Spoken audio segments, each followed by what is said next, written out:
Welcome students, আচার্যর নতুন একটি ক্লাসে তোমাদের সবাইকে জানাই স্বাগত। আজকে আমাদের আলোচ্য পাঠ হলো থার্ড চ্যাপ্টার, ইংলিশ ক্লাস 10 এর third chapter the passing away of Bapu, written by নয়নতারা সেহগাল। বাপু অর্থাৎ গান্ধীজি, সেটা আমার বলার অপেক্ষা রাখে না। তোমরা এতদিনে ছোটবেলার থেকে প্রচুর প্রবন্ধ, প্রচুর রচনা তার উপর লিখে এসেছো। তার সম্পর্কে কি এমন আছে এই টেক্সটে, সেটা নিয়ে তো আমরা আলোচনা করবই। তার আগে আলোচনা করে নেব এই টেক্সটের যিনি অথর রয়েছেন, অর্থাৎ নয়নতারা সেহগাল সম্পর্কে।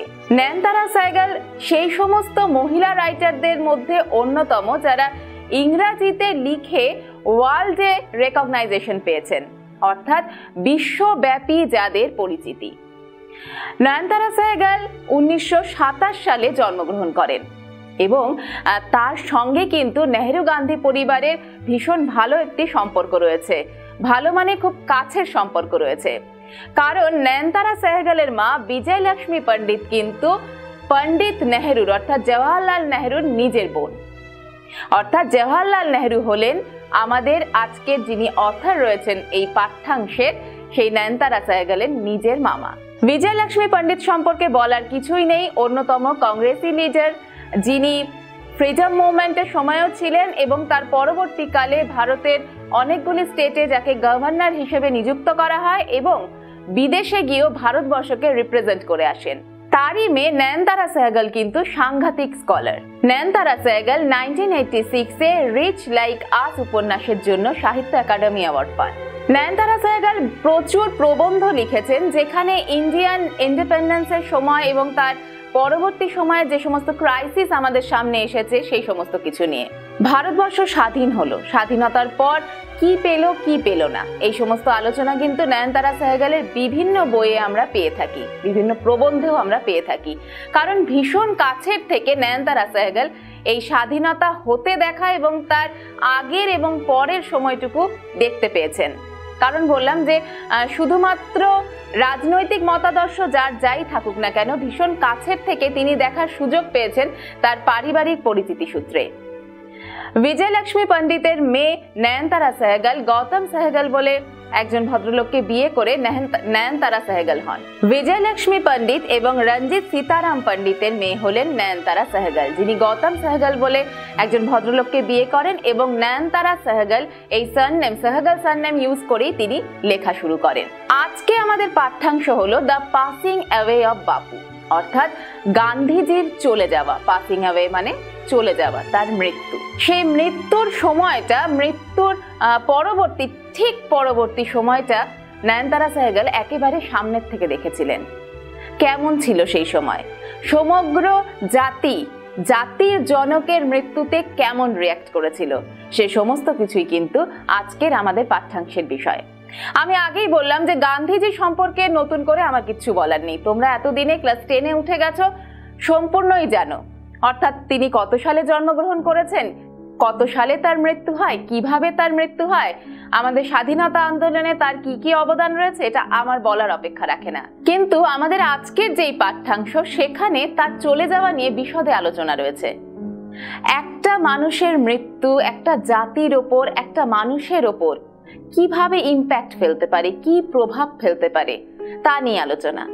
তাহলে সেখান থেকে বুঝতেই পারছো, এতদিনে তোমরা জানোই, কিন্তু আরো ভালোভাবে বুঝতে পারবে যে একজন মানুষ কিন্তু একদিনে জাতির জনক হয়ে ওঠে না, এক মুহূর্তে জাতির জনক হয়ে ওঠে না। তার লিডারশিপ কোয়ালিটি অর্থাৎ নেতৃত্ব দেওয়ার ক্ষমতা কিন্তু তাকে সেই জায়গায় নিয়ে যায় যখন কোটি কোটি মানুষ তার মৃত্যুতে কাঁদে, তাদের নিজেদের পার্সোনাল লস মনে করে, ব্যক্তিগত হারিয়ে যাওয়া মনে করে। সবাই বাপু বাপু বলে ডাকে ঠিক তখনই যখন তাকে নিজের বাবার জায়গায় বসানো যায়, অর্থাৎ সেই অভিভাবকত্ব তার হাতে তুলে দেওয়া যায়। আমি প্রথমেই বললাম রাজনৈতিক মতাদর্শ যার যাই থাকুক, এখানে কিন্তু সেটা আলোচনার বিষয় না। এখানে আলোচ্য বিষয় হলো যে একটি মানুষ কিভাবে এত বড় একটি দেশের বাবা হয়ে উঠতে পেরেছিলেন, জাতির জনক হয়ে উঠতে পেরেছিলেন এমন ভাবে যে তার মৃত্যু পুরো দেশকে নাড়িয়ে দিয়েছিল এবং তার মৃত্যুর পর তার সেই মৃতদেহের অস্থি বিসর্জন অবধি সেই ইম্প্যাক্ট রয়ে গিয়েছিল মানুষের ওপর। আজ অব্দিও কিন্তু যারা গান্ধী ফিলসফিতে বিশ্বাসী তারা কিন্তু তার মৃত্যুর এত বছর পর 1948-এ তার মৃত্যু হয়, তারপরও কিন্তু সেই ফিলসফি বহন করে নিয়ে যাচ্ছেন। কি ছিল সেই ফিলসফি সেটা মনে হয় জানতে বুঝতে গোটা একটা জীবন চলে যাবে। আমাদের আলোচ্য পাঠ্যাংশের হয়তো কিছুটাই আমরা সেটা ছুঁতে পারবো। তার আগে বলি যে তোমরা তো সবাই জানো যে 1948 সালে অর্থাৎ স্বাধীনতার ঠিক 1 বছর পর 30শে জানুয়ারি তাকে হত্যা করা হয়, অ্যাসাসিনেট করা হয়। অ্যাসাসিনেশন মানে রাজনৈতিক হত্যাকে আমরা অ্যাসাসিনেশন বলি। নাথুরাম গডসে বলে একজন, যিনি গান্ধী ফিলসফির ভিন্ন একেবারে পৃথক মতাদর্শ হয়তো পোষণ করতেন, তার কোনো কারণে গান্ধীজিকে কিছু ক্ষেত্রে ত্রুটিপূর্ণ মনে হয়েছিল। যাই হোক, সেই ব্যক্তি নাথুরাম গডসে 1948 সালের 30শে জানুয়ারি গান্ধীজিকে সান্ধ্যকালীন প্রার্থনা সভা চলাকালীন যখন গান্ধীজি সবার সঙ্গে দেখা করতেন সেই সময় একেবারে সামনে গিয়ে 3টে গুলি করে বুকে এবং ঘটনাস্থলেই গান্ধীজির মৃত্যু হয়। পরবর্তীকালে নাথুরাম গডসেও এর জন্য বেশ কঠোর সাজা পায়। টেক্সটে আমরা যাবই, তার আগে বলে দিই যে আজকের আমাদের যে টেক্সট সেটা পাঠ্যাংশ একটি বিশাল তার মেমোয়ার অর্থাৎ নয়নতারা সেহগালের লেখা মেমোয়ার প্রিজন অ্যান্ড চকলেট কেকের একটি ছোট্ট অংশ। মেমোয়ার মানে খুব সামনের থেকে কোনো রাজনৈতিক বা ঐতিহাসিক ঘটনাকে প্রত্যক্ষ করে তার জীবনীতে লেখে তাকেই বলা হয় মেমোয়ার। এবং বুঝতেই পারছো যে নয়নতারা সেহগাল যেহেতু একজন সামনের থেকেই দেখেছিলেন এই ঘটনাটা, সেই জন্য তার বিশাল একটি পাঠের সামান্যতম অংশ আজকে আমরা পড়ব। নয়নতারা সেহগালের চোখ দিয়ে দেখব গান্ধীজির মৃত্যুর পর কি ইম্প্যাক্ট প্রভাব পড়েছিল ভারতবাসীর ওপর। The passing away of Bapu. I was having tea at home on the evening of 30 January 1948 when I was called to Birla House by an urgent telephone. Gandhiji has been shot on his way to a prayer meeting. I was numb with shock as I got into the car. 1948 সালের 30শে জানুয়ারি সন্ধ্যাবেলায় আমি, অর্থাৎ এখানে নয়নতারা সেহগাল, তিনি বলছেন যে আমি চা খাচ্ছিলাম যখন বিড়লা হাউসের থেকে আর্জেন্ট টেলিফোন, খুব জরুরি একটি ফোন আসলো আমার কাছে। আমাকে বলা হলো যে গান্ধীজিকে তার প্রেয়ার মিটিং, অর্থাৎ আমি আগেই বললাম যে গান্ধীজি সন্ধ্যাবেলায় প্রেয়ার করতেন এবং সেই সময় সাধারণ মানুষের সঙ্গে দেখা করতেন। গান্ধীজিকে গুলি করে হত্যা করা হয়েছে ওই প্রার্থনা সভা চলাকালীন। I was numb with shock as I got into the car. Numb with shock অর্থাৎ আমি এত শক পেয়েছিলাম, আমার হঠাৎ করে এই ঘটনা শুনে এত খারাপ লেগেছিল যে আমি একেবারে স্তম্ভিত হয়ে গিয়েছিলাম। numb with shock। এবং আমি এইভাবে গাড়িতে যখন উঠলাম আমি মানে একেবারে বাকরুদ্ধ যাকে বলে, তিনি একেবারে হতভম্ব হয়ে গিয়েছিলেন যখন তিনি বিড়লা হাউসের উদ্দেশ্যে রওনা দিলেন। At the Birla House, Gandhiji's relatives and followers had gathered round his body. There was silence in the room as Gandhiji breathed his last. Words of Bapuji's death had spread through Delhi like a flame fanned by wind. Birla হাউসে গিয়ে আমি দেখলাম যে গান্ধীজির সমস্ত আত্মীয় স্বজন এবং ফলোয়ার্স মানে অনুগামীরা তারা প্রত্যেকে জমায়েত হয়ে আছে তার বডি অর্থাৎ ডেথ বডি, মৃতদেহর চারিপাশে। এবং গান্ধীজি যেহেতু শেষ নিঃশ্বাস ত্যাগ করেছেন, এরপরে ওনার মতো সবারই অবস্থা ওই হতভম্ব অবস্থায় সবার হয়েছে, তাই দেয়ার ওয়াজ আ সাইলেন্স ইন দ্য রুম। স্বাভাবিক কথা, খুব আপনজন খুব প্রিয়জনের মৃত্যুতে সাইলেন্স অর্থাৎ নৈশব্দ ছাড়া আর কিছুই থাকতে পারে না। গান্ধীজির বডির চারিদিকেও ঠিক সেভাবে গোটা রুমটায় একটি নৈশব্দ বিরাজ করছিল। এবং গান্ধীজির মৃত্যুর এই খবর, ওয়ার্ডস অফ বাপুজি's death had spread through Delhi like a flame fanned by wind. আগুন যেভাবে আগুনের সামনে যদি হাওয়া করা হয় সেটা যেই বেগে চারিদিকে ছড়িয়ে যায়, ঠিক সেইভাবেই গান্ধীজির এই মৃত্যুর খবর গোটা দিল্লি শহরে সেইভাবেই ছড়িয়ে পড়েছিল।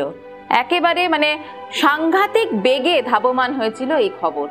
Sad groups of men and women had collected around Birla House.